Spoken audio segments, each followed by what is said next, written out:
I grew up in Burlington, North Carolina. Went to school at the public schools there, Cummings High School in Burlington. I came from a large family. We had 5 kids, 4 boys and 1 girl. Girl was the oldest, so she ruled the roost.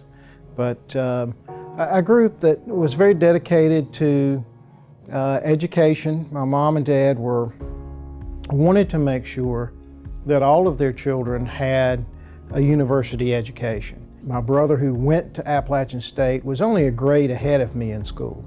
So that was one of the things that piqued my interest, that I had a brother at Appalachian. I love the mountains.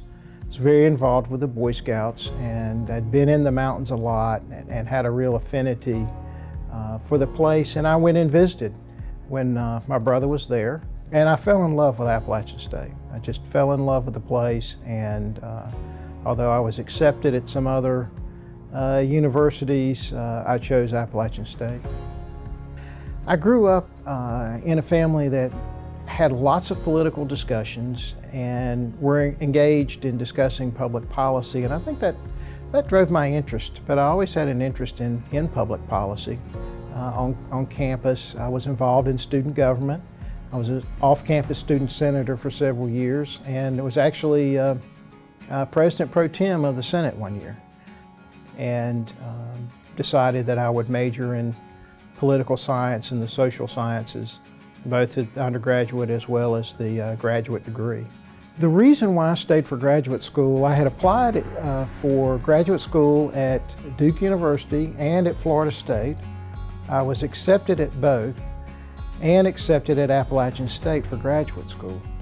And the reason why I stayed at Appalachian State is they made me an offer I couldn't refuse. I was a Cratis Williams Fellow at Appalachian State. They also offered me a teaching assistantship. I had my own office in old Whitener Hall.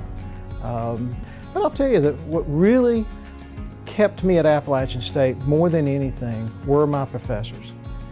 They had worked with me, they had gone out on a limb to help me get a number of internships and other opportunities in Washington and in Raleigh. Dr. Sutton, Dr. Allen, Dr. Brantz, and many others, and I apologize to those that I'm missing. They were real mentors for me, and they really not only I thought were great teachers of the content and communicators, but they demonstrated how much they cared for the students. And when I think about the Appalachian experience, it certainly continued to heighten my awareness of the need for service and the opportunities to serve in the community. And it made an impression on me that I've tried to carry with me in my professional career. Well, fast forward a number of years, and I sort of moved from policy and in working with candidates. I eventually got into media and public relations, principally working with candidates and campaigns.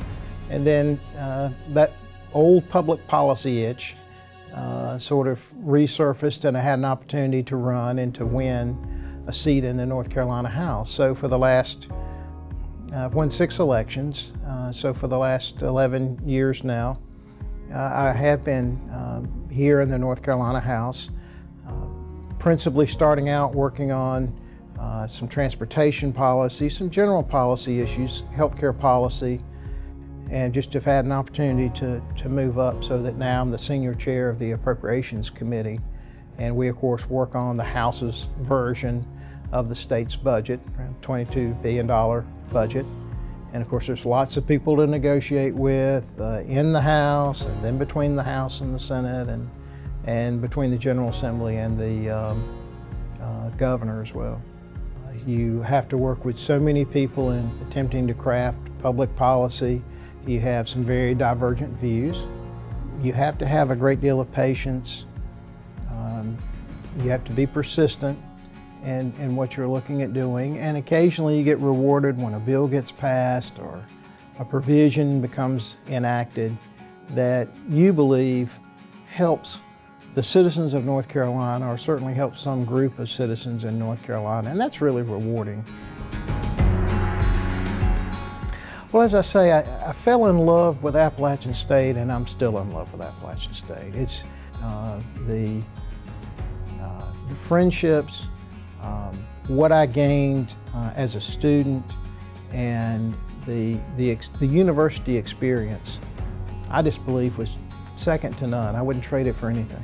Receiving the Distinguished Alumni Award is such a high honor for me because of my respect for the university, for my experience at Appalachian State, the high regard that I hold Appalachian State, and certainly the high regard that Appalachian State continues to ascend to academically and as a real force in the community and in the state of North Carolina and in the Southeast.